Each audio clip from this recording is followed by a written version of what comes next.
Have you ever felt like your money is shrinking, even though you're not spending more?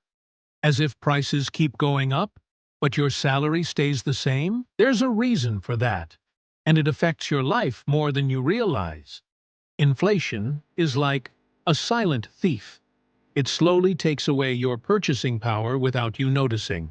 A coffee that cost $2 last year now costs $2.50. It might seem small, but when you add it all up, it hits your wallet.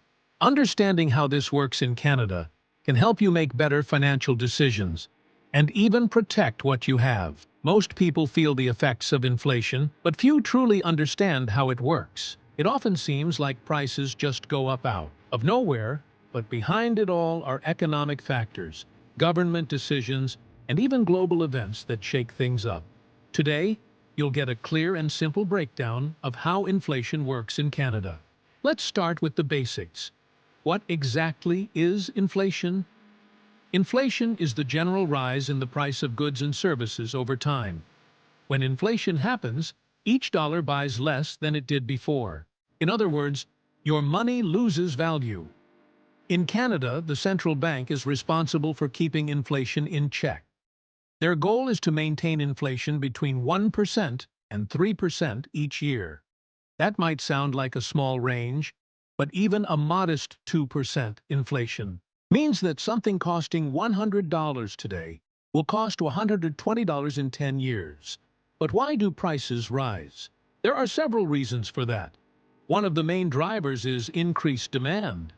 For example, imagine that more people suddenly want to buy homes in Toronto. There's more demand than available houses, so prices go up. This is called demand pull inflation. Another factor is rising production costs. If the price of oil goes up or wages increase too quickly, companies pass those costs on to consumers. This is known as cost-push inflation. Then there's imported inflation. Canada imports a lot of products and raw materials.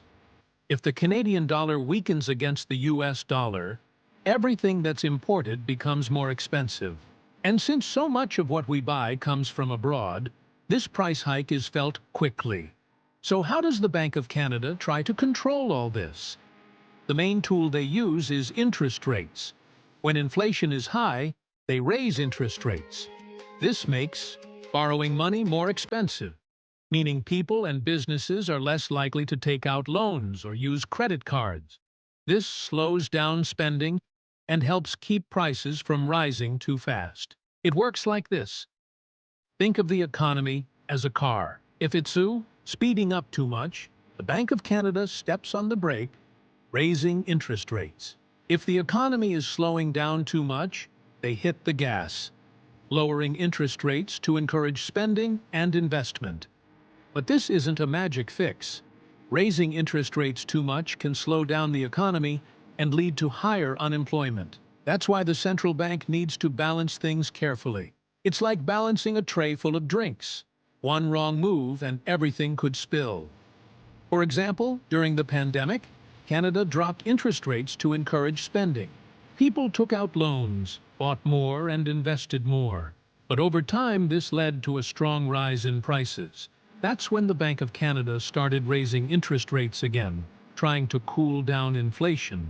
And how does all this affect you? Directly? Let's take a simple example. When inflation is high, gas prices go up, grocery prices rise, rent increases. And even if your salary goes up, it might not keep pace with inflation. As a result, you work harder, but you feel like you're buying less. Investments are also affected. If you leave your money sitting in a savings account or regular bank account, it loses value over time. That's why understanding inflation helps you make better decisions about where to put your money. The key takeaway here is that inflation in Canada doesn't just happen by chance. It's the result of decisions, global events, and consumer behavior. Knowing this gives you an edge. You can adjust your spending, look for inflation-protected investments, and better understand the market signals. Ignoring inflation is like driving through fog without headlights. You can keep going, but you're taking a big risk. Understanding how it works is like turning on your headlights.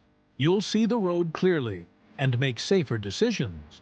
If this video helped you understand what's happening to your money in Canada, give it a like and make sure to subscribe to the channel for more helpful content. See you in the next video.